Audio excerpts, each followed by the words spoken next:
Bienvenue à cette nouvelle conférence en ligne, qui est la deuxième depuis la réouverture du musée. Comme vous le savez peut-être, nous avons donc mis en place cette série de conférences en raison de la fermeture prolongée du musée. Mais compte tenu du succès rencontré par cette proposition, nous avons donc décidé de poursuivre après la réouverture. Alors, nous avons aujourd'hui le plaisir d'accueillir Dominique de Fonréau, que je vais vous présenter en quelques mots. Dominique de Fonréau est historienne de l'art, conservatrice du patrimoine. C'est une spécialiste très reconnue de l'art du 19e et en particulier des liens entre peinture et photographie à cette période. C'est d'ailleurs le sujet de son ouvrage que je vous recommande vivement, Peinture et photographie, les enjeux d'une rencontre qui a été rééditée l'année dernière, il me semble. Donc Dominique de Fonréau a été conservatrice au Musée des Monuments Français, puis au Musée d'Orsay de 2002 à 2008. Elle a ensuite dirigé le musée Delacroix jusqu'en 2018. Elle a été commissaire de nombreuses expositions, dont Courbet en 2007, Jérôme au musée d'Orsay en 2010, ou encore Delacroix et l'Antique en 2015, pour ne citer que quelques exemples. Et aujourd'hui, elle est directrice de la médiation et de la programmation culturelle au Musée du Louvre, qui est la direction qui regroupe la programmation des expositions, les publications, l'audiovisuel, le numérique, l'auditorium, donc beaucoup de choses au Musée du Louvre. Donc nous avons souhaité inviter Dominique de Fonréau en lien avec l'exposition Hélène Marcos, qui est actuellement présentée au musée jusqu'au 12 septembre. Donc simultanément au musée et hors les murs, dans la ville, à deux endroits, sur les grilles du musée et aux halles de Oisem. Donc Dominique de Fonréau va nous parler de la photographie donc, comme un art du souvenir et de la métamorphose, en écho au travail d'Hélène Marcos, pour qui la question du temps, de son enregistrement, sa perception, de ses réminiscences occupe une place centrale dans sa démarche artistique. Alors, je voudrais remercier très chaleureusement Dominique de Fonréau d'avoir accepté notre invitation pour cette conférence. Et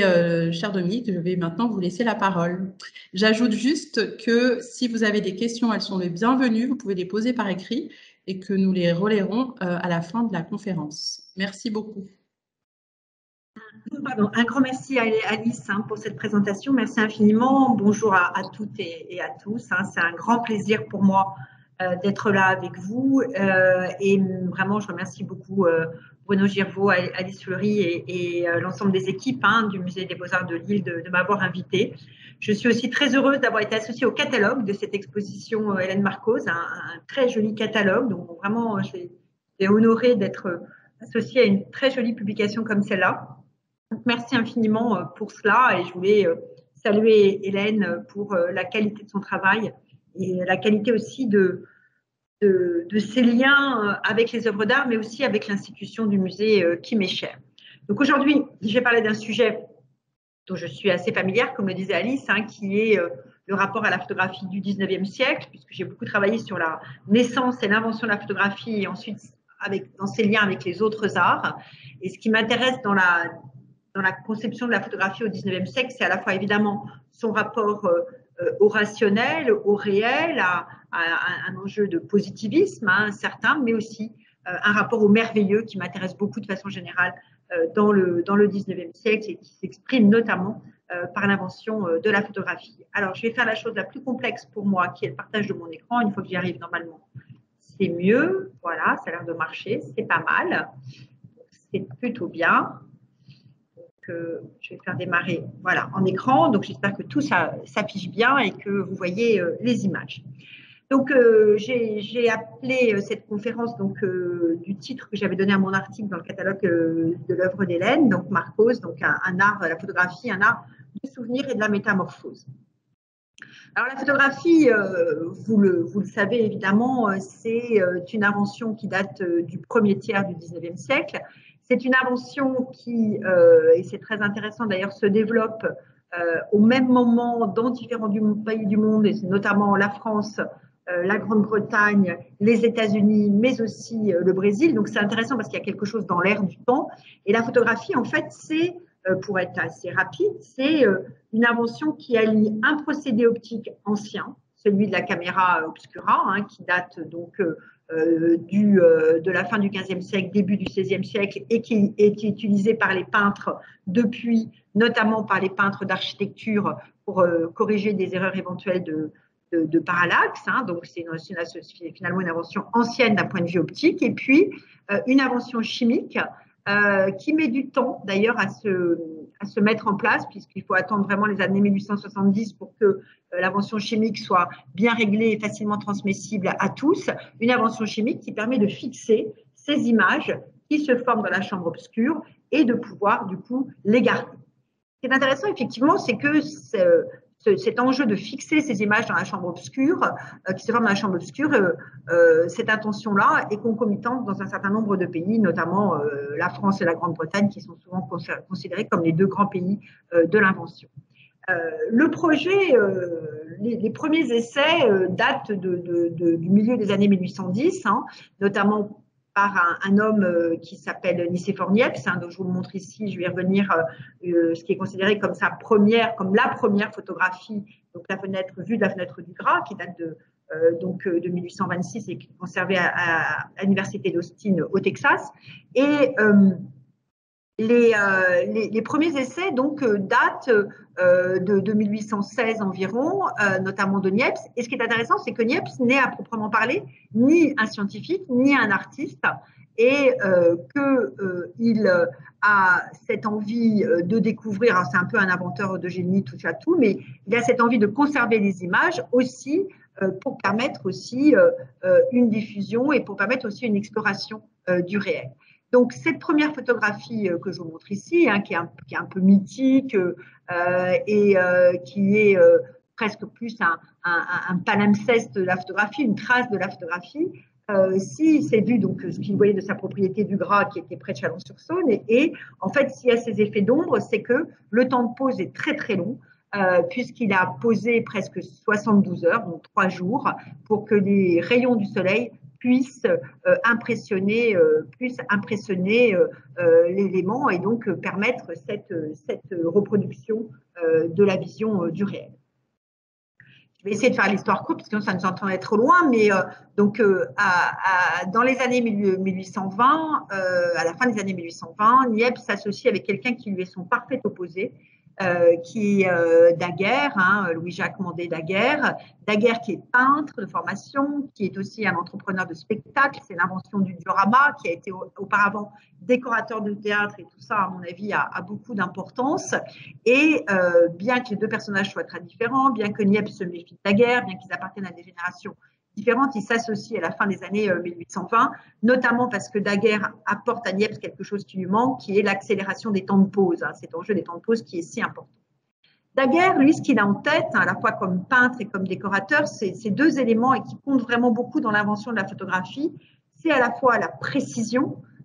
et ça c'est un point important puisque vous l'avez vu très rapidement dans l'image que je vous ai montrée de Niepce, les enjeux de précision étaient moins n'intéressaient moins Niepce. Lui, c'est l'enjeu de la précision et de la clarté. Ça va, c'est pour lui évidemment un point assez important. Et bien sûr, cette réduction des temps de pause pour rendre évidemment les images possibles. Ici, je vous montre un des premiers daguerreotypes de Daguerre qui date de 1838-1839 et qui est conservé au musée des arts décoratifs. Un des grands génies de Daguerre, de façon générale, et c'est ça que je trouve très intéressant, c'est sa manière à savoir utiliser la lumière, que ce soit comme peintre, que ce soit comme décorateur de théâtre, où il a été un des premiers à utiliser, notamment sur la scène de l'opéra, l'éclairage au gaz, ou que ce soit ici comme photographe. Et on voit là ici la maestria avec laquelle il utilise la lumière, sans doute ici la lumière du jour. Alors, ce qui est intéressant, c'est que Daguerre arrive à réduire les temps de pause, arrive à produire une image ici sur métal, hein, c'est un point important de souligner, le daguerreotype est un procédé sur métal, qui en tant que tel n'est pas reproductible, hein, au contraire de ce que sera très vite ensuite, ce qui a été ensuite très vite la photographie sur papier. Donc le daguerreotype sera considéré comme une sorte de branche morte de la photographie, mais en même temps très importante pour,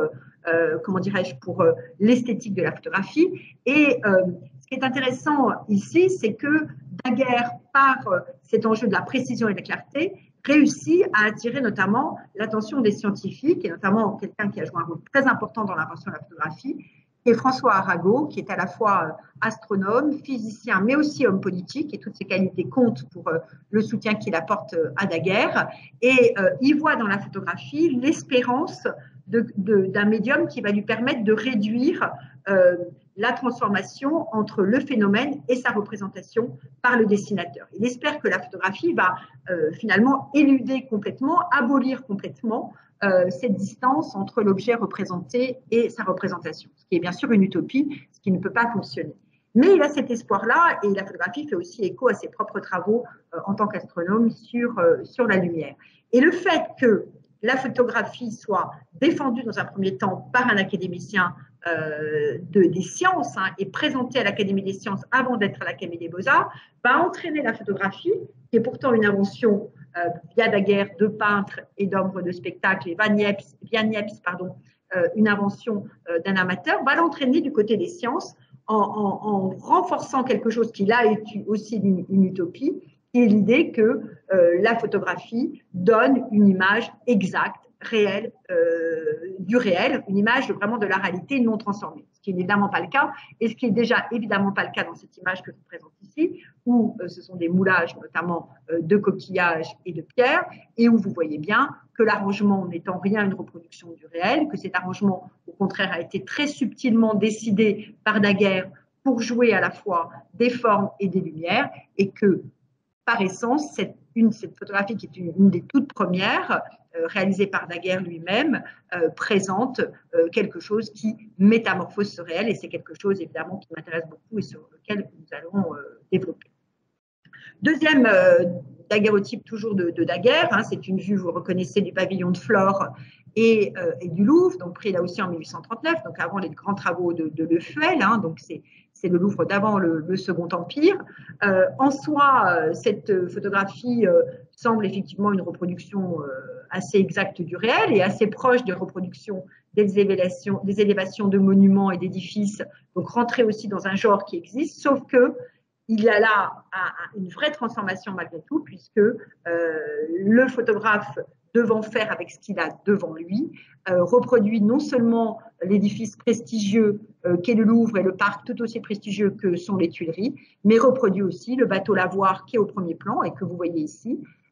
alors que bien sûr le peintre ou le graveur l'aurait supprimé. Et du coup, induit là aussi quelque chose qui joue avec le réel, mais d'une certaine manière aussi en transforme sa représentation et induit quelque chose qui a été formidablement théorisé au XXe siècle par Roland Barthes, cette idée du ça a été, c'est-à-dire que la photographie tout de suite s'inscrit non pas réellement dans le présent qu'elle reproduit, mais dans le passé qu'elle vient juste de reproduire, c'est-à-dire que la photographie est toujours marquée par l'instant qui vient de disparaître et qu'elle représente. Et donc, par essence, la photographie, et on le verra notamment pour les portraits, joue un rôle essentiel dans le rapport au souvenir. Et je vous conseille bien sûr de lire, si vous ne l'avez pas déjà lu, le formidable ouvrage de Barthes, qui est son dernier ouvrage, paru de façon posthume, La Chambre claire, où il théorise à partir des photographies de sa mère, à laquelle il était très attaché, ce rapport au temps et à la réminiscence.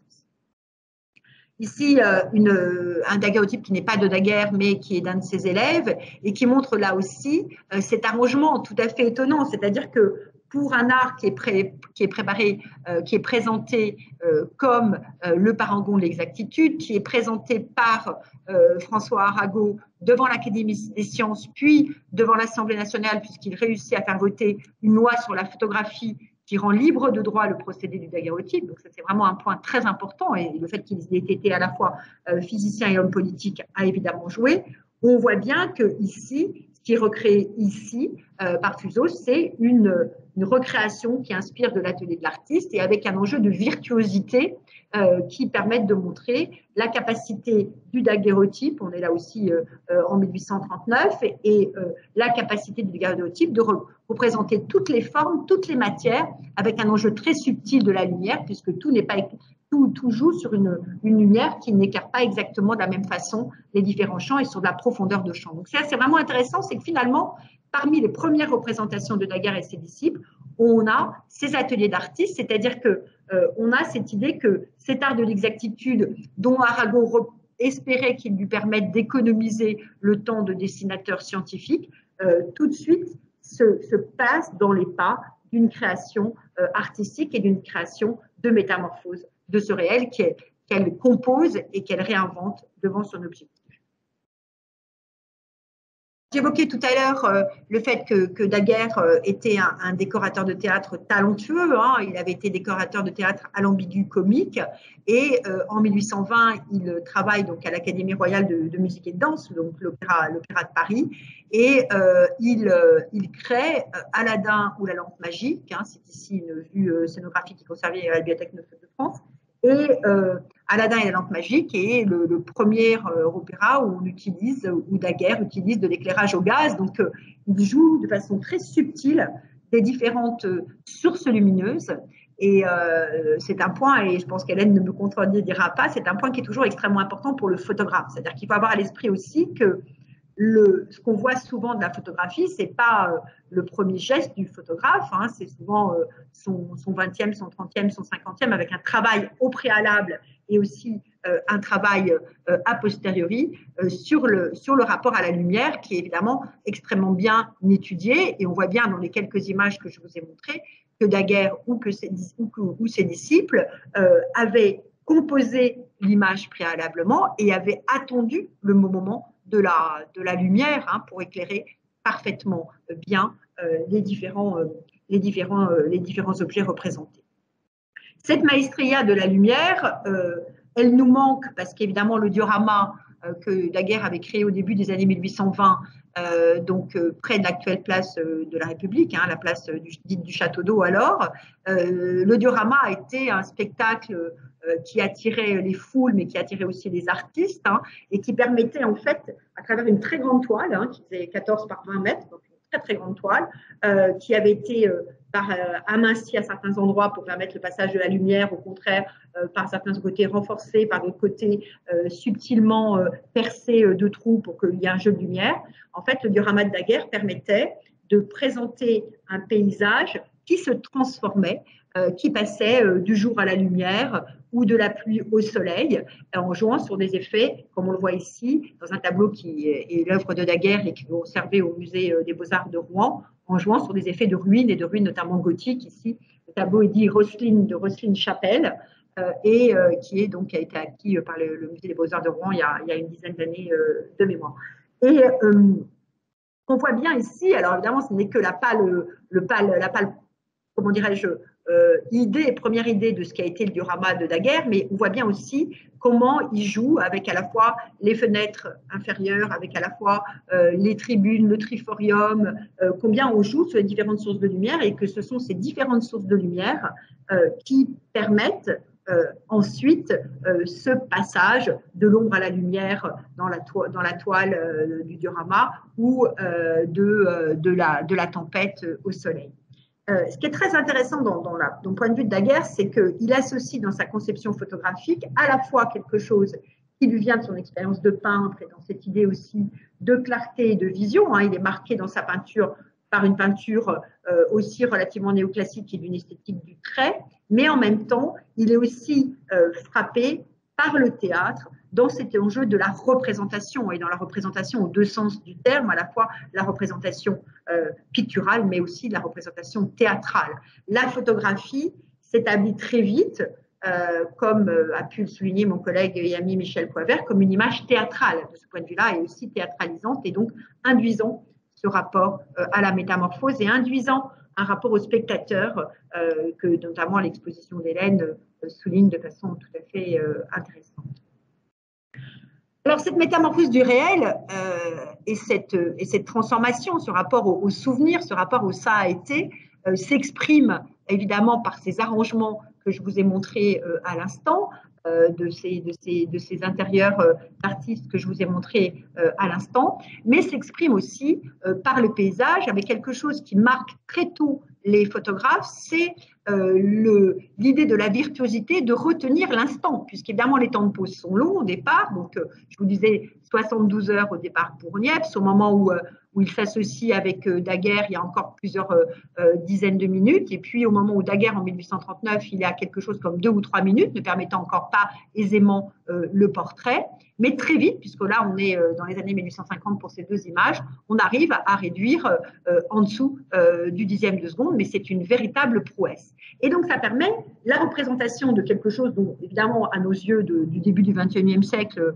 ça semble banal, mais c'est de ces nuées, de ces fumées qui s'échappent du bateau quittant le port du Havre. Ça, c'est un daguerréotype qui est au Service de la Bibliothèque nationale de France, qui est l'œuvre de photographe havrais qui s'appelle les Macaire, M-A-C-I-R, Warnaud, W-A-R-N-O-D, et l'autre, c'est le Vapeur de Gustave Le Ray. C'est une œuvre qui est conservée au musée d'Orsay. Gustave Le Ray étant un artiste dont je vous parlerai au cours de cette conférence. Ce qui est intéressant, du coup, c'est que cette métamorphose du réel, c'est évidemment pas une métamorphose du réel, la fumée était vue par le réel, mais c'est une métamorphose de cette représentation, puisque cette fumée est présente et va induire une nouvelle manière aussi de représenter ces sensibilités. Parce que ce qui est intéressant dans la photographie, et ça a été le sujet de mon ouvrage dont Alice parlait tout à l'heure, c'est que entre peinture et photographie, c'est moins un rapport au mimétique, qui d'ailleurs m'intéresse pas tellement, que plutôt un rapport de rencontre. C'est pour ça que j'ai choisi ce titre pour mon ouvrage, dans la mesure où la photographie se met dans les pas de la peinture en utilisant la caméra obscura, mais que la peinture va se servir de ces représentations de la photographie pour induire de nouveaux sujets. Et ça, c'est extrêmement intéressant en jouant sur ce passage au temps qu'on voit particulièrement dans la très belle image de Le Gray, puisque le vapeur traverse l'image comme une sorte si on était au XXe siècle, on parlerait presque de travelling, mais comme là, on est bien avant l'invention du cinéma, je ne me permettrai pas de le dire, mais avec cette fumée qui induit quelque chose et qui a été exagérée, bien sûr, ensuite par Le Gray, de manière à pouvoir se confondre avec la nuée. Il retravaillait ces images pour pouvoir se confondre avec la nuée, mais induit comme ça quelque chose de rapport au temps au sein même de l'image, en jouant sur quelque chose qui marque le souvenir, mais qui marque aussi une forme de narration. Ici, je vous présente deux œuvres de deux artistes natifs du Havre, un très connu, Claude Monet, vous l'avez reconnu sur la droite, et l'autre beaucoup moins connu, Alphonse Autain, A-U-T-I-N, qui est un photographe du Havre, avec le fait que le Havre a joué un rôle très important dans ces liens entre peinture et photographie, puisque à l'initiative des frères Macaire, Warnaud, dont je parlais tout à l'heure, ils ont organisé très tôt, a été organisé par la municipalité du Havre très tôt, des expositions associant peinture et photographie, et donc que le jeune Monet, natif du Havre, avait eu l'occasion de voir. Autain, son projet, c'était d'essayer de pouvoir saisir l'instant, et il datait souvent ses photographies, non seulement de la date, mais aussi de l'heure à laquelle il les avait prises. Elles sont ici conservées à la Société française de photographie. Et en même temps, en jouant sur cette instantanéité, je vais y arriver, il arrivait à saisir non pas le mouvement de la vague, puisque la photographie produit toujours une image arrêtée. Là aussi, c'est une des apories auxquelles se confronte le photographe, c'est que même en réduisant les temps de pause le plus possible, on n'arrive pas à une image qui bouge. Là, c'est le cinéma qui le permet ensuite, mais à une image arrêtée. Mais malgré tout, il arrive à saisir la vague dans ses mouvements, dans le port du Havre. Mais il transforme aussi le réel, puisqu'on voit que les silhouettes sont transformées comme des petites silhouettes de loin, parce que du coup, comme il a fait le point sur la mer, le reste apparaît effectivement comme des petites silhouettes. Et ce qui est très intéressant, c'est que dans cette peinture de Monet, Monet reprend ces petites silhouettes qui sont moins des silhouettes telles qu'il les a vues réellement que telles que la photographie les a représentées et dont ils sont souvenus. Et chez Monet, ce rapport à la photographie, à mon avis, c'est quelque chose que je défends, lui induit aussi ce rapport au temps, puisque les séries d'Autain qu'il a pu parfaitement voir, puisqu'elles étaient exposées de son temps au Havre, les séries d'Autain, en jouant sur un moment précis de la prise de vue, à la fois du jour et de l'heure, induisent ce qui l'a ensuite beaucoup intéressé, vous le savez, avec que ce soit les meules, les façades de la cathédrale de Rouen ou bien sûr les nymphéas, qui qui sont des séries avec des temporalités différentes. Donc, il y a quelque chose où il saisit aussi cet enjeu de la réminiscence et de cette inscription dans le temps de la photographie. J'évoquais Gustave Le Gray tout à l'heure, je voulais le remontrer pour plusieurs raisons. D'abord parce que c'est un des grands photographes de cette milieu du 19e siècle, certainement un des plus grands. Il y avait eu une très belle exposition dédiée par Sylvie Aubenas à la Bibliothèque nationale en 2003, mais aussi parce que, comme cette conférence est donnée à l'occasion de l'exposition d'Hélène Marcos, je sais que Hélène s'est beaucoup intéressée à Le Gray et qu'elle a une très belle vidéo que j'ai pu voir, parce que je vous parle sur un écran, mais je suis à Lille, que j'ai pu voir tout à l'heure et où elle s'est inspirée notamment de ce rapport à la ligne d'horizon de Le Gray. Le Gray est peintre de formation, il s'est formé dans l'atelier de Paul Delaroche, où il a notamment d'ailleurs côtoyé Jean-Léon Gérôme, donc il est peintre de formation, il s'intéresse à la photographie assez tôt, puisqu'il s'intéresse à la photographie dans les années 1840, alors qu'il a environ 25 ans, et il parvient à la fois penser la photographie en peintre, en artiste, avec d'ailleurs, il développe une théorie des sacrifices en photographie qui est proche de celle que Delacroix a pu développer en peinture, et en même temps avec l'idée d'être un technicien de génie. Ces images sont réduites par le principe du PowerPoint sur, comment dirais-je, sur ordinateur, mais c'est des images de grande dimension qu'il a montrées, qu'il a exposées, qui se vendaient d'ailleurs fort cher et dans laquelle la qualité aussi des épreuves était tout à fait remarquable. Et ces images en tant que telles, elles sont des représentations de la réalité qui sont toujours faussées, puisque très souvent, Le Gray se superpose deux négatifs pour éviter, en fait, pour avoir un bon rendu et de l'eau et du ciel, et pour éviter d'avoir un ciel plombé, parce que vous voyez ces ciels absolument magnifiques qu'il est capable de susciter, et joue aussi sur des effets lumineux, puisqu'en fait, notamment la photographie de droite a été prise en plein jour, mais avec un élément de face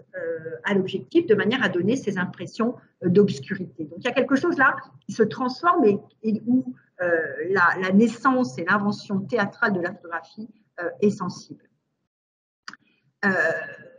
Toujours une photographie de Le Gray, mais assez différente, et là aussi qui est fructueuse. De nouveau, Le Gray ici, photographie qui est conservée au Metropolitan Museum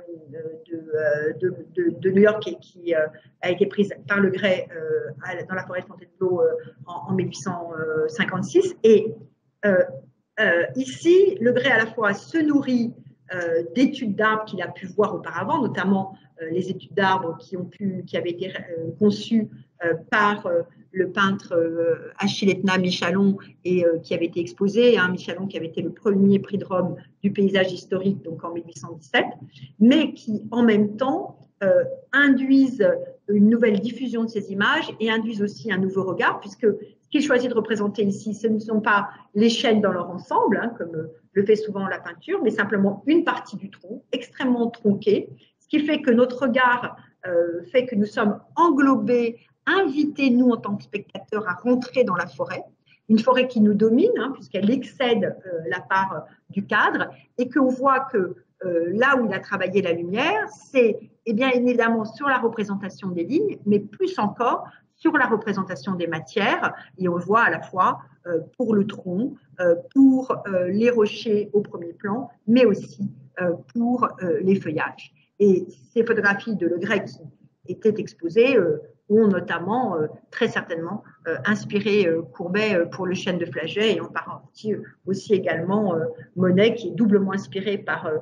Courbet et par Le Gray pour son chêne de Bonne-Mère qui est conservé au Metropolitan Museum de New York. Alors cette transformation du paysage, elle peut aller jusqu'à finalement ce qu'on donne ici un photographe très talentueux, lui aussi peintre, prix de Rome du paysage historique, issu d'une génération d'une famille de marchands de matériel pour les artistes, Alphonse Giroux. C'est la maison Giroux qui avait conçu les premières chambres obscures de Daguerre, donc ça aussi c'est intéressant, mais Giroux est peintre et encore une fois prix de Rome du paysage historique, donc un peintre tout à fait reconnu. Et on voit là que sa photographie, qui est une photographie sur papier, hein, et d'ailleurs, je ne l'ai pas dit pour la technique, mais Le Gray utilise à la fois le négatif sur papier et ensuite le négatif au collodion, hein, donc plus bien sûr la plaque de métal du daguerreotype. Hein, Giroux, ici, invente son paysage. C'est-à-dire que son paysage, il est conçu en amont, à l'imitation, on le voit bien, des paysages de l'école de Barbizon et de l'école hollandaise du XVIIe siècle. On voit bien tout ce que son image doit, là, ici, à un peintre comme Hobbema ou à un peintre comme Théodore Rousseau. Hein, donc, il se réfère à ces doubles appartenances-là. Il connaissait d'ailleurs bien les peintres de l'école de Barbizon, et avec un travail qui lui demande une composition préalable extrêmement travaillée, qu'il a parfois d'ailleurs dessinée. Hein, c'est ça qui est intéressant chez Giroux, c'est qu'il les dessine au préalable, et un traitement de l'image que j'ai voulu vous montrer parce que dans ces reflets de l'arbre au premier plan, au deuxième plan, dans la mare au premier plan, il y a un écho de la très belle vidéo que Hélène a réalisée et qui, je crois, a été acquise par le Musée des Beaux-Arts de Lille, ou en cours d'acquisition par le Musée des Beaux-Arts de Lille, où elle joue sur ces transformations entre la nature et son reflet. Et on voit bien que si, dans cette photographie de Giroux, on regarde l'image elle-même, hein, si notre regard se dirige vers la maison, l'arbre, on ne voit pas la même chose que si notre regard va vers la mare avec un travail très subtil du négatif papier et du tirage ici rendu par Giroux. Alors, à nouveau, une photographie de Le Gray avec ces photographies parisiennes dont je vous ai montré tout à l'heure, une des premières photographies de la guerre, et qui m'intéresse beaucoup parce que c'est vraiment là, grâce à la photographie, la naissance d'un nouveau paysage urbain. Et c'est ça que je trouve très intéressant, c'est que la photographie, en jouant avec le réel, puisque le photographe ne peut pas faire autrement que d'avoir devant son objectif, il ne peut pas réinventer ce qu'il y a devant son objectif. En revanche, il peut faire beaucoup de choses, c'est-à-dire qu'il peut en choisir le cadrage, bien sûr, il peut en choisir la lumière, donc le moment de prise de vue, il peut en choisir l'orientation aussi, évidemment. Donc tout ça conditionne énormément la prise de vue. Et ce faisant, il conçoit du coup un tableau, au sens tableau à la fois théâtral, mais tableau aussi de représentation. Il conçoit du coup un tableau qui va servir d'inspiration ensuite. Et dans cette idée qui m'intéresse beaucoup, hein, qui est celle de la trace et de la trace artistique, hein, qu'a développé notamment un philosophe qui a s'est beaucoup intéressé à l'histoire de l'art, qui est Carlo Ginzburg, cette idée de la trace et de ce côté mimétique fait que ces images ont ensuite été reprises par les peintres, et notamment les peintres dits impressionnistes se sont beaucoup intéressés à ces visions du paysage, de la photographie, alors que les peintres avaient éludé cette vie sur la scène qui devient un des sujets, notamment des peintres impressionnistes, dès avant d'ailleurs qu'ils soient impressionnistes dans les années 1860 ou ensuite. Et de nouveau, ce panorama que j'aime beaucoup, hein, de Le Gray, qui est conservé au musée d'Orsay, et ce très beau panorama qui date de 1856. Ce qui est intéressant, c'est qu'on voit bien que là, ce qui intéresse Le Gray, c'est non seulement simplement l'édifice, c'est-à-dire Notre-Dame, hein, qu'on aperçoit ici, avec malheureusement voilà, la flèche, on est après la restauration de Viollet-le-Duc, la flèche qui aujourd'hui a disparu, mais après cet incendie dramatique. Mais bien sûr, ce qui l'intéresse, c'est Notre-Dame, donc un édifice qui aurait évidemment été aussi représenté par l'estampe ou par la peinture, mais ce qui l'intéresse aussi, c'est cette succession de ponts, cette vie sur la Seine, hein, la Seine qui était en train d'être viabilisée à ce moment-là. D'ailleurs, on voit les enjeux d'écluses ou d'arrêt d'eau qui existent d'ailleurs toujours aujourd'hui, et dans une perspective nouvelle, en fait, de surplomb de Paris, avec un cadrage tout à fait étonnant, mais qui ensuite a beaucoup compté pour la représentation picturale et aussi plus lointainement après pour la représentation cinématographique. Donc, il y a quelque chose de fondamental. La photographie, apparemment inféodée au réel, joue avec ce réel, joue avec un réel qui surgit autrement et avec une double fidélité à la fois à cette réalité, mais aussi à la représentation, et donc induit du coup une représentation nouvelle. Et c'est ça qui m'intéresse beaucoup, évidemment, dans la photographie. Alors, si je m'arrête 5 minutes par rapport à ça, c'est que, en même temps, je vais vous dire depuis une demi-heure que vous vous demandez ce que je raconte, parce que, évidemment que la photographie est exacte. On a encore tous en 2021, on vit tous sur cette idée que la photographie est le parangon de l'exactitude. Et d'ailleurs, quand on veut prouver quelque chose, on dit, mais regarde sur la photographie comment c'est indiqué. Et la photographie est même, je crois, considérée comme un commencement de preuve par les tribunaux. Donc, on se dit, bah oui, la photographie, c'est exact, évidemment. Sauf que, et c'est un exemple que je prends souvent quand je donne une conférence en public, en vrai, sauf que c'est très facile avec le point de vue donné, avec le cadrage donné, de faire dire à une photographie que, par exemple, Dominique de Fonréau parlerait dans une scène sans qu'Alice Fleury, qui l'a invitée, ait été là, et que donc finalement Alice Fleury ne s'intéressait pas du tout à ce que Dominique de Fonréau racontait. Ce qui n'est bien sûr pas la réalité. Et je sais très bien qu'Alice y est très intéressée et qu'elle aurait été présente si on avait pu être présente dans la même pièce. Il n'y avait pas. Oui, c'est faux. Hein. Oui, je sais, c'est faux. C'est une fichue maladie. Mais ce que je voulais vous dire, c'est qu'en fait, cette exactitude, et je prends cet exemple parce qu'il est facile à concevoir, mais cette exactitude, elle n'est que liée à un point de vue. Et que le point de vue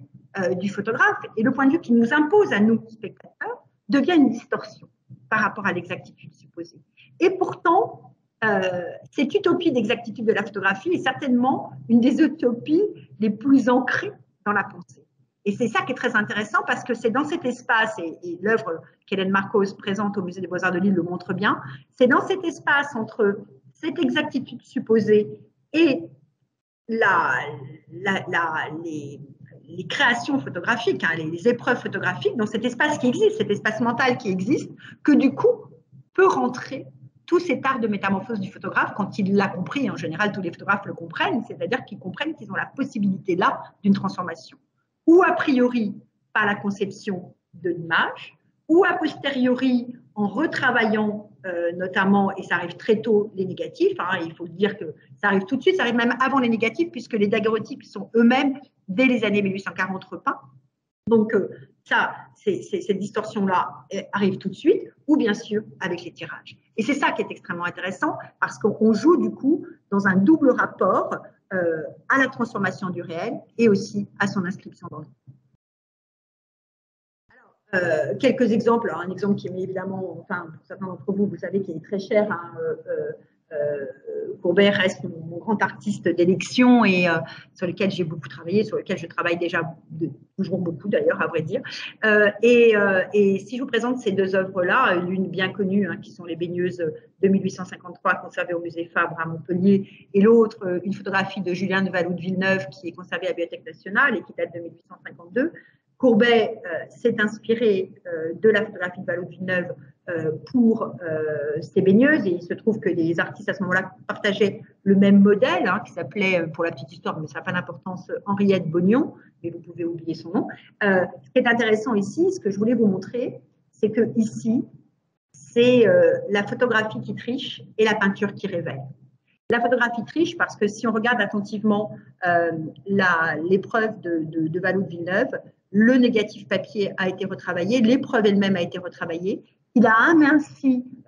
donc Henriette Bognon en retravaillant le jeu des ombres, alors que Courbet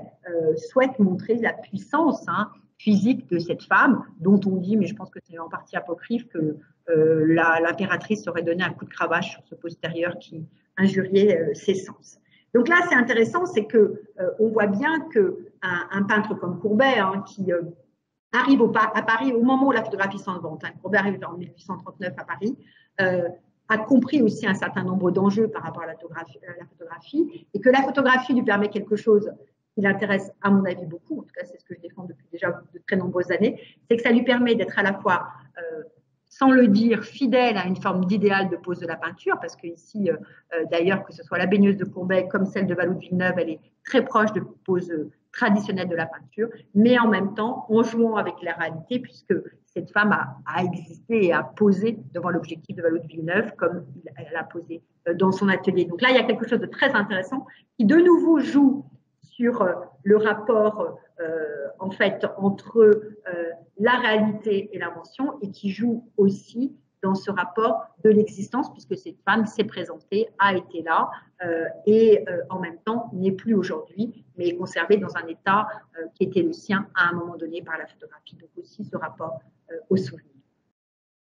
Évidemment, c'est particulièrement vrai pour le portrait. Et là, je vous montre deux œuvres qui sont contemporaines, exactement contemporaines, mais dont l'une représente un homme très célèbre par un photographe célèbre, alors que l'autre représente un homme moins célèbre par lui-même, puisque c'est un autoportrait. La photographie de droite, vous l'avez reconnue, c'est Honoré de Balzac, photographiée par un photographe, lui aussi peintre de formation, ami d'enfance de Rosa Bonheur, hein, qui est donc Auguste Bisson, et de l'autre côté, un artiste, peintre,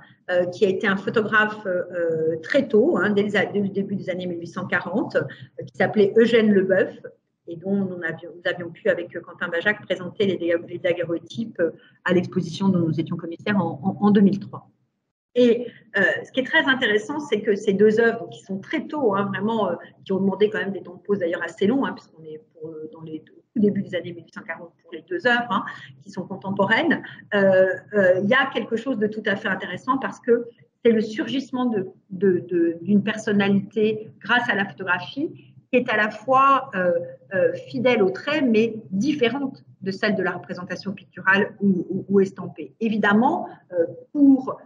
Balzac, cette représentation a été à la fois quelque chose qui pouvait sembler habituel à quelqu'un qui avait déjà posé pour les peintres, mais qui en même temps était fondamentalement nouvelle puisqu'il se découvrait différent de ce qu'il avait été. Et avec une grande peur de Balzac, c'est assez amusant, qu'il avait peur, il écrit ça à sa sœur, en lui disant qu'il avait peur que cette photographie lui vole son âme. Et donc, on a toujours imaginé que cette manière de mettre sa main sur le cœur, c'était aussi de la peur que la photographie lui vole sa substance. Alors après, je pense aussi que c'est sans doute un tout petit peu apocryphe, parce que dans la réalité, c'est aussi parce que cette pose, hein, de cette main de Balzac sur sa grande chemise ouverte donnait quelque chose qui lui permettait aussi d'avoir une attitude juste malgré les longs temps de pose. Et de la même façon, Leboeuf travaille sa pose, puisque là aussi, un temps de pose assez long, et donc il travaille en ayant à la main un outil de dessinateur, de manière aussi à occuper ses mains et de pouvoir compenser par l'outil dans les mains la relative fixité obligée de temps de pose que lui obligeait la photographie, donc une fixité de l'attitude assez forte, avec dans les deux cas quelque chose de très intéressant, et je vous montrerai d'autres œuvres ensuite, de travail sur le costume, hein, cette grande chemise blanche de Balzac, ses cheveux un peu ébouriffés, renvoie aussi à cette idée de forçat de l'écriture, hein. Je ne reviendrai pas sur le Balzac buvant du café en robe de chambre qui a fait la représentation de Rodin bien des décennies plus tard. Et de la même façon, chez Eugène Leboeuf, qui était à la fois un peintre, mais aussi un bourgeois et un dandy, une manière de s'habiller extrêmement précieuse, très bien travaillée, qui lui permet là aussi pour la photographie de jouer entre le son de la redingote, les rayures du gilet et ce joli foulard à l'indienne. Donc, une manière de, à la fois, rendre compte des traits physiques de ces deux hommes, mais en même temps de jouer sur les attitudes tout en les métamorphosant et donc révélant d'eux-mêmes peut-être plus qu'ils n'auraient voulu, d'où cette crainte de Balzac que la photographie lui ravisse son âme. Alors ce jeu-là, cette ambiguïté-là du portrait, quelqu'un a très bien su travailler tôt, hein. C'est un photographe qui s'appelle Louis Humbert de Mollart, donc Humbert s'écrit H-U-M-B-E-R-T, de Mollart M-O-L-A-R-D. Et Humbert de Mollart est aussi peintre de formation, aussi relativement bien doté, donc vivant de ses rentes, ayant une propriété à l'est de Paris. Et Humbert de Mollart essaye d'abord au daguerreotype. Ici, ce sont des daguerreotypes conservés au musée d'Orsay qui datent de 1847, et puis ensuite à la photographie sur papier. Et Humbert de Mollart a cette intuition très forte du rapport au travestissement, au déguisement, au tableau vivant, hein. Il faut avoir à l'esprit que, comme je disais tout à l'heure, cette époque du 19e siècle est traversée par le merveilleux, hein, est traversée par les spectacles optiques, mais aussi par les tableaux vivants, qui étaient des loisirs à laquelle se prêtait beaucoup la bourgeoisie. Et il fait poser son entourage, et notamment son intendant, hein, qui pose ici sur les deux photographies, mais travesti. Ce qui est amusant, c'est qu'on voit combien les traits du visage de l'homme, du jeune homme, hein, qui a environ 25 ans à ce moment-là, ne sont pas les mêmes, suivant qu'il est déguisé en prisonnier, en s'inspirant d'un tableau du peintre M, ou qu'il est déguisé ici en une sorte de manœuvre un peu rêveur. Et on voit bien que, alors que les photographies sont contemporaines, on voit bien que ces traits n'apparaissent pas de la même façon. Donc, très vite, cet effet de transformisme, par exemple, à laquelle s'amusent beaucoup de faire, par exemple, des artistes contemporains comme Sidi Sherman, le transformisme est déjà là dans les toutes premières années de la photographie, alors qu'on attendait qu'elle révèle les traits de manière exacte, et on voit bien avec cette comparaison-là combien ce n'est pas tout à fait le cas, et que la photographie joue de cet aspect de transformation et de métamorphose du soi. Humbert de Mollard, toujours, elle n'est pas très bonne, ma photographie, je suis désolée, pardon, ma reproduction n'est pas très bonne, la photographie l'est. C'est conservé, c'est un daguerréotype qui est conservé à Lagny, où Humbert de Mollard a posé lui-même. Et là, il recrée complètement une scène qu'il appelle la chambre du malade. On est aussi en 1847-1848, c'est aussi un daguerréotype. Et on voit qu'il a recréé tout à fait une scène qui s'inspire de la peinture hollandaise. Je n'aurai pas le temps d'en parler ici, mais c'est vrai que la peinture hollandaise joue beaucoup dans les influences sur la photographie de cette époque-là, donc avec cette recréation du réel devant l'objectif du photographe.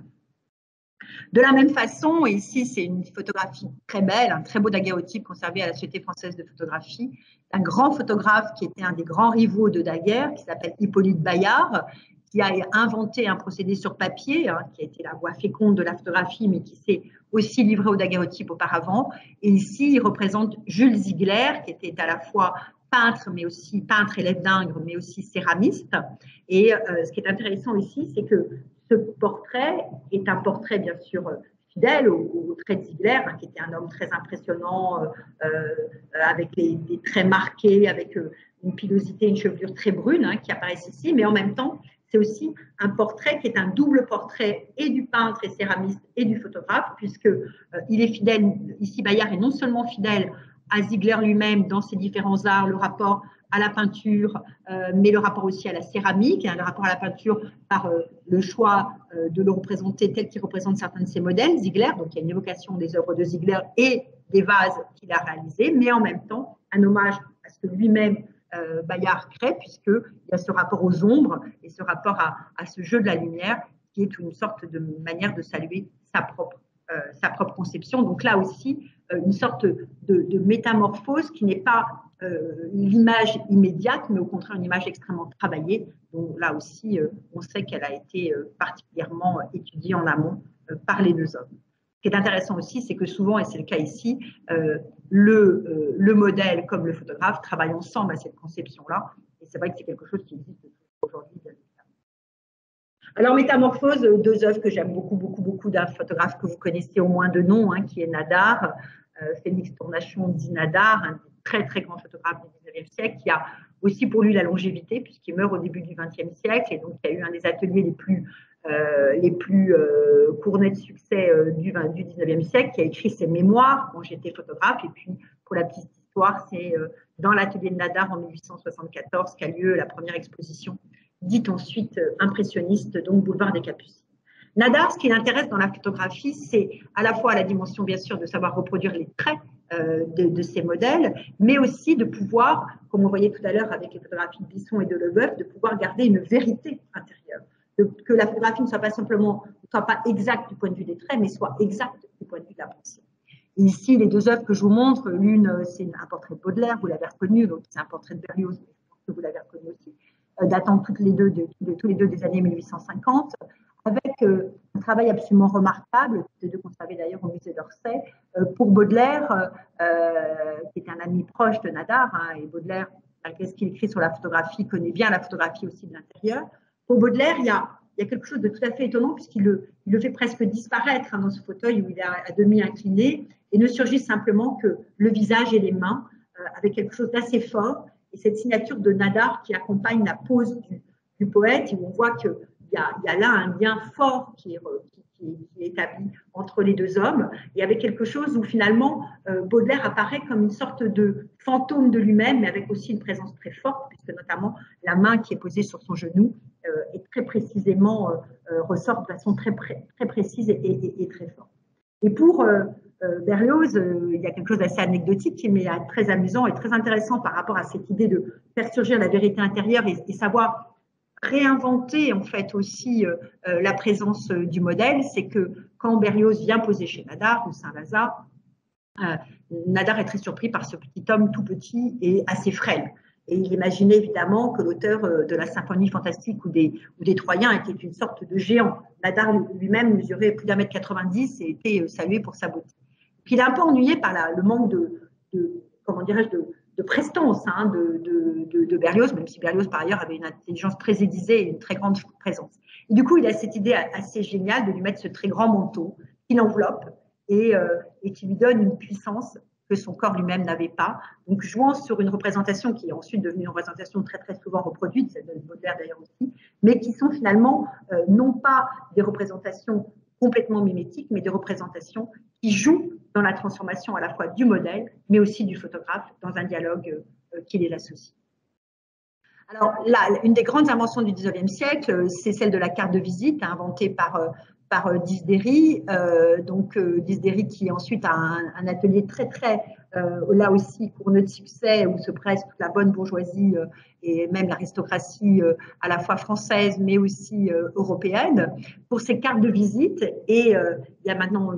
pas mal de temps, presque 30 ans, l'atelier Disdéry, les épreuves de l'atelier Disdéry ont été mises en vente, donc à la fin du XXe siècle, et ont pu être acquises par la Bibliothèque nationale et par le musée d'Orsay. Ce qui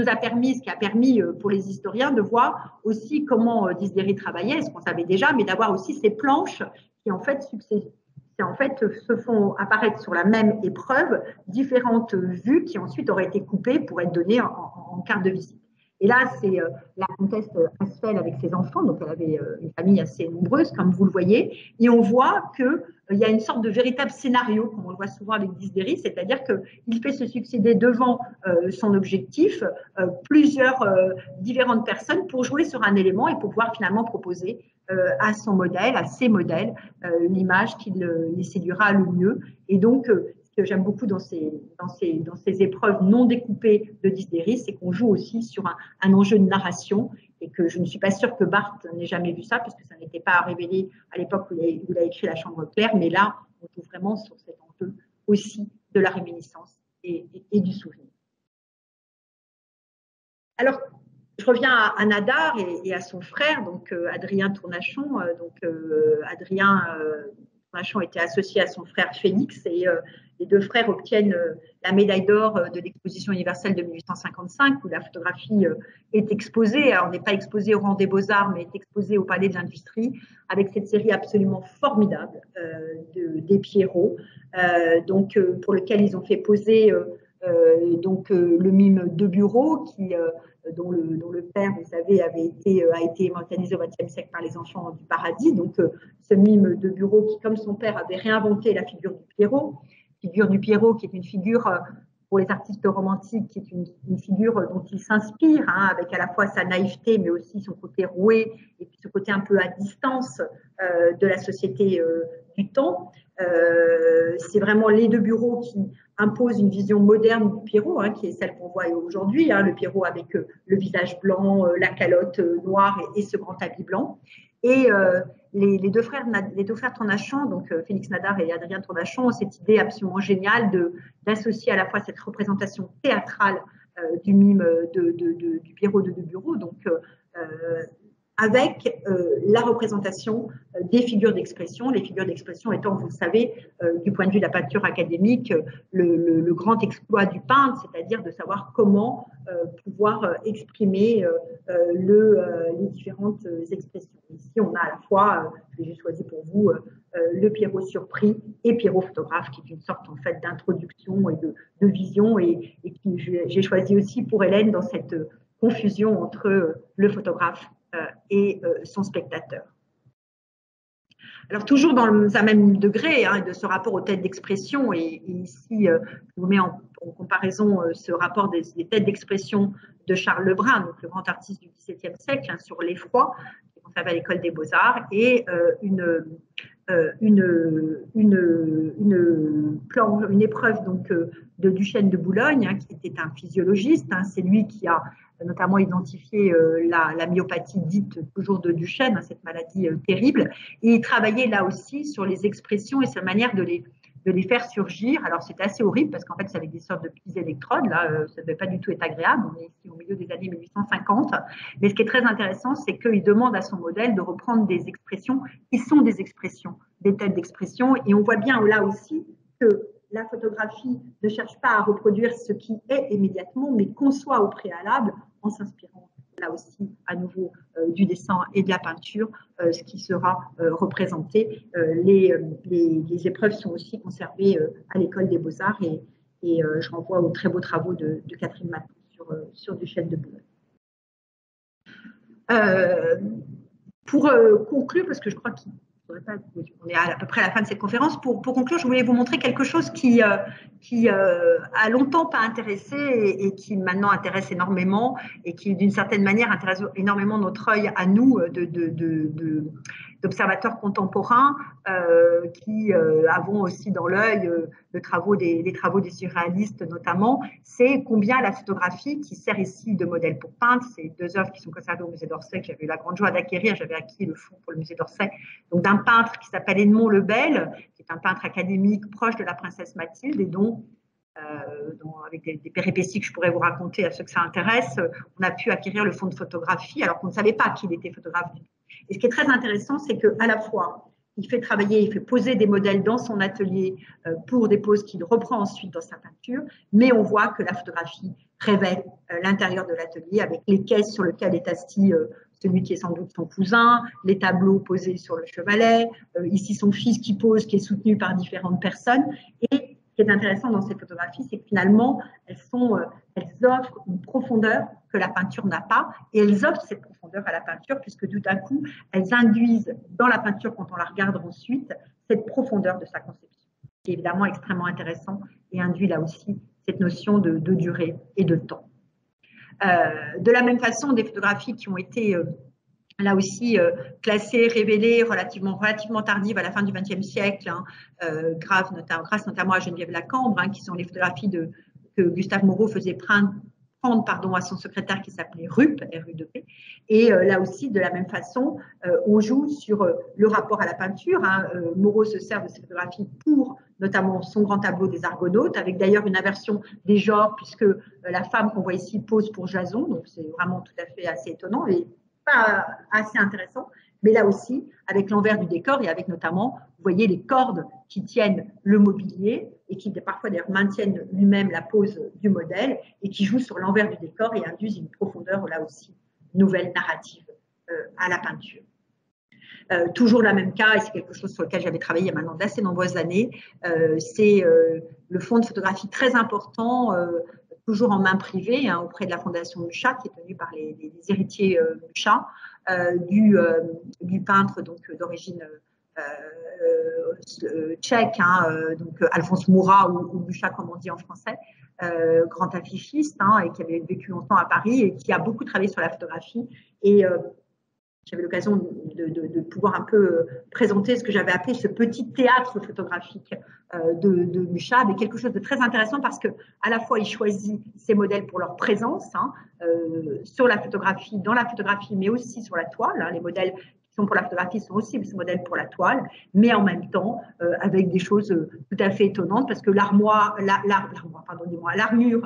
est proche d'une armure réelle, mais c'est des photographies pour l'épopée slave, son dernier grand chef-d'œuvre, mais là le modèle est sur une espèce d'empilement de tabourets à la fois de piano, de cuisine, tout à fait hétéroclite. Et cette image-là que j'aime beaucoup avec les grands prêtres pour l'épopée slave, qui sont des très très grandes toiles conservées à Prague, une immense peinture d'histoire. C'est toujours amusant quand je vois ces peintures d'histoire de voir qu'en fait ces grands prêtres étaient posés sur des chaises de jardin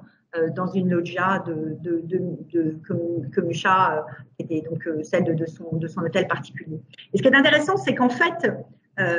Mucha ne se sert non seulement de la photographie pour ses œuvres, mais en même temps ne les élude pas parce qu'en fait il les a conservées, il les a classées, ce qui fait que d'une certaine manière ce que disent ces sortes de pantomimes qui renvoient là aussi au tableau vivant, c'est une forme d'inscription dans le temps que sa peinture conserve, et c'est ça que je trouve très intéressant avec un enjeu là aussi de jeu théâtral. Alors là c'est un élève de Jérôme qui s'appelle François Brunery, et là aussi c'est des photographies que j'avais acquises pour le musée d'Orsay et qui jouent pour de la peinture qui s'inspire du XVIIIe siècle, du rapport au mannequin. Et là, je vous renvoie aussi à la très belle exposition qu'il y avait eu au musée Bourdelle il y a quelques années pour ces éléments-là. Je vais aller un peu vite, je voulais simplement, parce que c'est une œuvre que j'aime beaucoup, que j'ai eu l'occasion d'exposer à plusieurs reprises, que j'ai fait reproduire dans mon article de catalogue d'Hélène Marcos, c'est ce très beau daguerreotype de Le Gray, qui présente une toile de Jean-Léon Gérôme, donc les deux hommes étaient très proches, et toile qui est présentée donc au salon, au moment où et Jérôme et ou Le Gray veulent arriver, et c'est une très grande toile colorée, très colorée, qui est conservée au musée des Beaux-Arts de Toulouse, au musée des Augustins de Toulouse. Et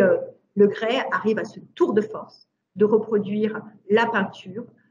en éludant évidemment, parce que la photographie ne peut pas reproduire les couleurs de Jérôme, qui sont des couleurs dans les jaunes, dans les bleus, dans les rouges, qui ne sont ici pas du tout représentées, mais en ayant ce tour de force de la représentation des différentes nuances et des différentes degrés de couleurs. Et c'est vraiment un tour de force dont je ne sais d'ailleurs toujours pas comment il y est arrivé, à vrai dire, puisque le tableau est aussi de très grande dimension. Et ce que je voulais montrer là, aussi pour le souligner, c'est que c'est le manque, parce que cette photographie qui se pique d'exactitude a un grand manque qui est celui de la couleur, puisqu'il faut attendre 1907 et la commercialisation de l'autochrome pour avoir une photographie en couleur qui soit stable. Donc voilà aussi ce qui trouble notre vision, c'est que nous nous accommodons très bien que la photographie soit exacte, même si elle ne l'est pas, elle ne l'est évidemment pas, mais alors qu'elle se prive de couleur. Donc vous voyez bien combien c'est aussi une représentation mentale, et c'est bien sûr ce qui est intéressant. Et puis une photographie qui m'est très chère aussi,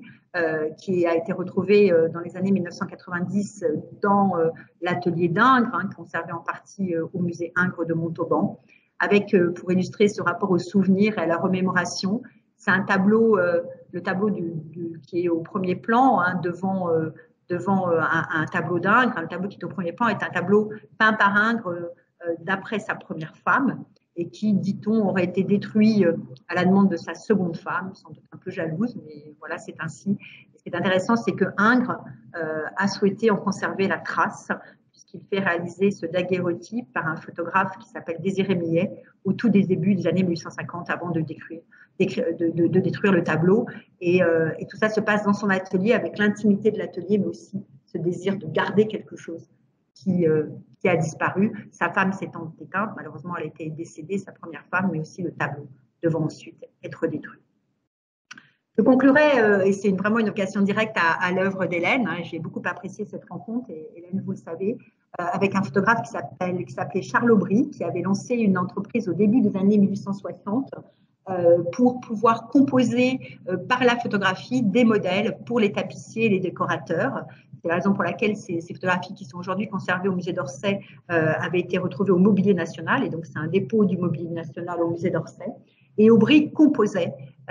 des bouquets qu'il composait à la fois de fleurs réelles, mais aussi d'éléments qui étaient artificiels. Notamment, il y a souvent, par exemple, des éléments de moulage ou des plaques qui sont présents, avec voilà, à la fois des anémones et des dahlias ici, les dahlias étant composés d'ailleurs dans une sorte de frise absolument magnifique. Aubry s'inspire de la peinture hollandaise, mais s'inspire aussi des fleurs de Delacroix, et je sais qu'Hélène avait pu présenter ses propres œuvres de fleurs à côté du magnifique bouquet de Delacroix que le musée des Beaux-Arts de Lille conserve. Et ce qui est intéressant aussi, c'est un rapport au temps avec ce qu'il y a de plus fragile, parce que rien de plus fragile que la fleur, qui est par essence toujours en métamorphose, et il y a dans la durée de conception de ces œuvres de Charles Aubry cette inscription dans la durée qui évoque bien sûr le travail très intéressant d'Hélène Marcos. C'est la comparaison que je fais ici avec cette œuvre de Charles Aubry, qui est vraiment influencée par la composition de Delacroix, avec cette idée aussi de faire revenir à l'avant toutes les fleurs, comme le fait aussi Delacroix, et cette espèce de manière de lier les différentes fleurs entre elles, et de jouer aussi sur à la fois l'épanouissement, mais aussi déjà le fait que les fleurs soient en train de faner, et ce rapport au temps, de façon assez magistrale et formidable, Hélène Marcos arrive à concevoir dans ses œuvres. Pour conclure, voilà, ça c'était ce que la photographie à laquelle je faisais allusion, avec le rapprochement du magnifique de Delacroix et une œuvre d'Hélène, donc avec chez Hélène une superposition effectivement dans la durée, hein, et avec des temps de pause qui nous permettent de jouer sur la durée et d'avoir comme ça plusieurs images qui se composent dans une durée, hein, et dans une sorte de représentation du temps sur une même épreuve. Et je voulais conclure avec un choix tout à fait délibéré de ma part, où bien sûr j'ai choisi Courbet, avec cette très belle série conçue par Hélène, où elle joue d'une manière, à mon sens, vraiment remarquable de cet aspect à la fois du rapport à la métamorphose, à la remémoration, mais aussi à la place du spectateur, puisque ici, le spectateur entre dans l'œuvre, en devient partie prenante, semble à la fois aspirer, mais aspirer tout en gardant à la fois sa propre identité et en participant à celle de l'œuvre, en brouillant les pistes et en soulignant peut-être ce qui est le propre de l'art et donc bien sûr aussi de la photographie, qui est par essence non pas de reproduire le réel tel qu'il est, mais de nous montrer ses transformations, ses inventions et de nous séduire durablement. Merci infiniment à tous pour votre attention fidèle. Un grand merci à vous. Merci beaucoup.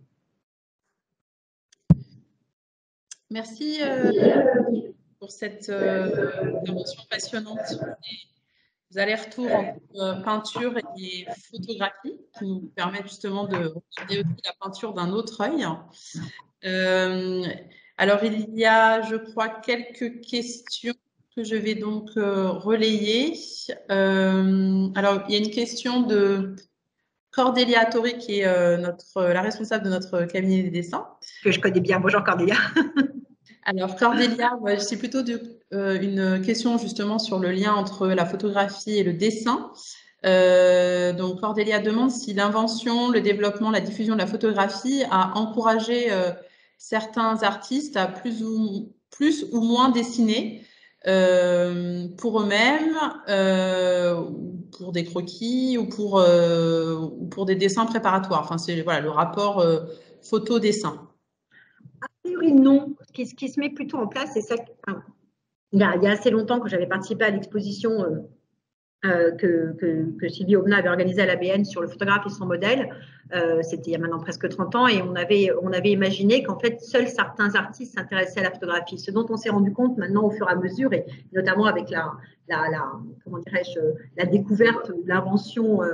de fonds qu'on ne connaissait pas, comme le fonds Lebel par exemple, ou d'autres, c'est qu'en fait la photographie est très vite rentrée dans les ateliers et qu'en fait elle est souvent concomitante avec le dessin, c'est-à-dire qu'elle peut à la fois nourrir un travail de dessinateur, et c'est le cas par exemple pour Delacroix, hein, qui a fait des dessins à partir des photographies qu'il a fait réaliser par Durieux, hein, par Eugène Durieux au début de l'année 1850. Donc elle peut offrir à ça, ou en fait être sur un autre plan, en fait, c'est-à-dire qu'elle ne se substitue pas. Et le fameux anathème de Paul Delaroche, hein, qui là aussi est sans doute apocryphe, de ce jour, la peinture est morte, hein, au moment où la photographie est annoncée, ça n'a pas du tout été la réalité. Et on voit bien qu'au contraire, jusqu'à aujourd'hui, se mêlent les différents éléments. Et un des artistes qui est très emblématique de ça et qui a été révélé grâce à l'étude de ses archives, c'est Picasso. Picasso, il y a des milliers de dessins, des milliers de photographies, des milliers de cartes postales. Et en fait, tout ça entre dans un imaginaire d'ensemble. Donc, a priori, il n'y a pas de substitution. Mais il y a vraiment une autre manière de voir. Et c'est vrai que la photographie, comme j'ai essayé de vous montrer tout à l'heure, induit quand même moi, j'avais une question. Est-ce que justement ce rapport à la photographie et la manière dont elle nourrit le travail de certains peintres est quelque chose qui est assumé ou qui est plutôt caché ou voilà. Ouais. C'est une excellente question. C'est vraiment une excellente question. C'est plutôt caché, parce que je l'évoquais très brièvement tout à l'heure, mais je ne voulais pas nous entraîner trop loin en temps. La mesure où la photographie est annoncée à l'Académie des sciences et que l'Académie des beaux-arts est plutôt laissée de côté pour des raisons politiques, hein, en fait. Hein, c'était essentiellement politique, pour dire la vérité. Et puis parce que Arago avait les moyens d'emporter, hein, les éléments. Du coup, l'Académie des Beaux-Arts se tient à distance, ce qui fait que très tôt, pour les peintres, dire qu'ils utilisent la photographie, c'est finalement faire état d'inféodation à une technique, à quelque chose qui est simplement de l'ordre de la technique. Donc, en général, c'est relativement caché et ça a été caché longtemps. Hein. Un artiste comme Knopf, par exemple, ne cache son usage de la photographie. Hein. Balthus, encore, et je suis lundi à une soutenance de thèse qui sera sur Balthus et la photographie, a caché pendant des années qu'il utilisait la photographie. Il a vraiment fallu attendre longtemps pour qu'il y ait des premières évocations, et encore, il s'en défendait. Donc, il y a quelque chose de complexe parce que la photographie ayant tellement été promu comme un art de l'exactitude et comme un art de la copie du réel, à tel point, par exemple, que Daguerre, alors que ce n'était pas le cas, disait les images se forment toutes seules dans la chambre obscure, ce qui évidemment, elles ne se forment pas toutes seules dans la chambre obscure. Mais enfin, c'était pour faire ressortir cette facilité d'usage, fait que les peintres se sont beaucoup défiés de dire qu'ils utilisaient la photographie. Rares ont été ceux qui l'ont dit. Alors, certains l'ont fait, mais rares ont été ceux qui l'ont dit. Et il y a un rapport, du coup, très intéressant parce que je parlais de cette distance qu'il y a entre le présupposé d'exactitude et la réalité de la conception de la photographie, mais il y a aussi cette distance entre une partie cachée et une partie montrée. Donc, c'est assez complexe. Mais qui a été théorisé très tôt, puisque il y a un article paru dans La Lumière, qui est un journal fondé par la Société héliographique, donc la première société photographique en France, donc en 1851, où un critique qui s'appelait Ernest Lacan théorise ce rapport au photographe artiste en disant qu'il y a celui qui l'affirme et celui qui la considère comme une maîtresse cachée. Eh bien, s'il n'y a pas d'autres questions parmi nos auditeurs, je vais à nouveau vous remercier bien chaleureusement, cher Dominique, pour cette discussion passionnante, très riche. Et à nos auditeurs, je vous donne rendez-vous après l'été pour une nouvelle proposition donc, de conférence en ligne. Voilà. Merci encore, Dominique. Un grand merci. Merci à tous. Merci infiniment. Très belle journée. Merci beaucoup.